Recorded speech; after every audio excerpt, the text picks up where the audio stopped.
Mesdames et messieurs, depuis sa création en mai 2019, le Conseil de défense écologique a par exemple conduit à la fin du projet de Montagne d'Or en Guyane, du projet EuropaCity ou encore à la création d'une éco-contribution sur les vols au départ de la France. Ce quatrième Conseil de défense écologique incarne l'ambition intacte du Président de la République et du gouvernement de mener une politique écologique massive et concrète qui bénéficie à toutes les Françaises et tous les Français. Les 3 axes d'action décidés aujourd'hui concernent des millions de Français et donnent un coup d'accélérateur à la transformation de notre modèle. Nous accélérons d'abord l'adaptation de notre société aux conséquences du dérèglement climatique avec des mesures de résilience et de protection face aux inondations et au recul du trait de côte. Protéger 17 millions de nos compatriotes exposés au risque inondation, c'est massif et concret. Nous accélérons ensuite notre politique de protection de la biodiversité en créant de nouvelles aires protégées, comme le fera le Président de la République demain sur le sommet du Mont Blanc. Nous allons réussir à placer un tiers de notre territoire national en aires protégées. D'ici la fin du quinquennat, des millions de Français vivront donc à proximité de ce patrimoine naturel. Là encore, c'est massif et c'est concret. Nous accélérons enfin la transition écologique de nos services publics en rendant obligatoire 20 mesures écologiques qui s'appliqueront donc dans tous les services et opérateurs de l'État. Ça va de l'installation de 500 bornes de recharge électrique d'ici fin 2021 à la réduction d'utilisation de l'avion pour les déplacements professionnels en passant par l'interdiction de l'achat de chaudières au fioul. Permettre à 2,4 millions d'agents publics d'être acteurs de la transition écologique dans tous les territoires, c'est également massif et concret.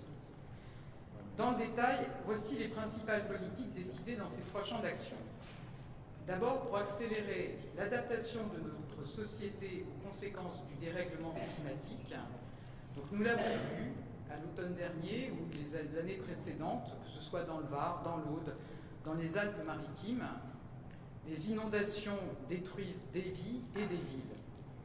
Face à ces événements qui vont être plus fréquents, plus intenses, ce Conseil de défense écologique a décidé d'abord de diviser par 2 la durée d'élaboration des programmes d'action pour la prévention des inondations, qui peuvent aujourd'hui prendre jusqu'à 8 ans. Désormais, tous ces programmes de prévention, en deçà de 20 millions d'euros, seront validés au niveau local, ce qui concernera donc 70% d'entre eux contre 20% aujourd'hui. Ensuite, nous garantirons la capacité du fonds Barnier, le fonds de prévention des risques naturels, à couvrir les besoins. Enfin, pour agir tout de suite sur le terrain, mon ministère va accompagner 9 sites dans la réduction de leur exposition au risque d'inondation. À Marseille, comme à Dax ou encore à Vernon, une équipe d'architectes, d'urbanistes, d'ingénieurs va venir prêter main forte aux élus pour rendre des quartiers entiers plus résilients. Accélérer l'adaptation de notre société aux conséquences du dérèglement climatique, c'est aussi faire face au recul du trait de côte. 20% de notre façade maritime est concernée. En Vendée ou dans la Somme, par exemple, le littoral recule de 50 cm à 1,50 m par an. D'ici la fin du siècle, près de 50 000 logements pourraient être menacés. Nous devons agir pour réduire la vulnérabilité des territoires exposés tout en préservant leur attractivité. Agir pour changer la gestion du littoral. D'abord, dans les espaces menacés à court terme, d'ici 30 ans, pour interdire les nouvelles constructions, en relocaliser certaines, recréer des dunes, des forêts, des prairies qui limitent l'érosion. Mon ministère vient de retenir 7 candidats que nous allons accompagner pour mettre en œuvre ces solutions fondées sur la nature. À plus long terme, nous devons adapter les règles de construction. C'est pourquoi nous créons un nouveau permis de construire pour ces espaces menacés à moyen terme. Il autorisera seulement des constructions non pérennes et démontables. Enfin, nous devons aussi améliorer l'information de nos concitoyens lorsqu'ils décident de s'installer dans ces zones. Nous créons donc une obligation d'information transparente et objective pour que les acheteurs ou les locataires soient informés du risque d'érosion, comme ils le sont aujourd'hui pour les inondations.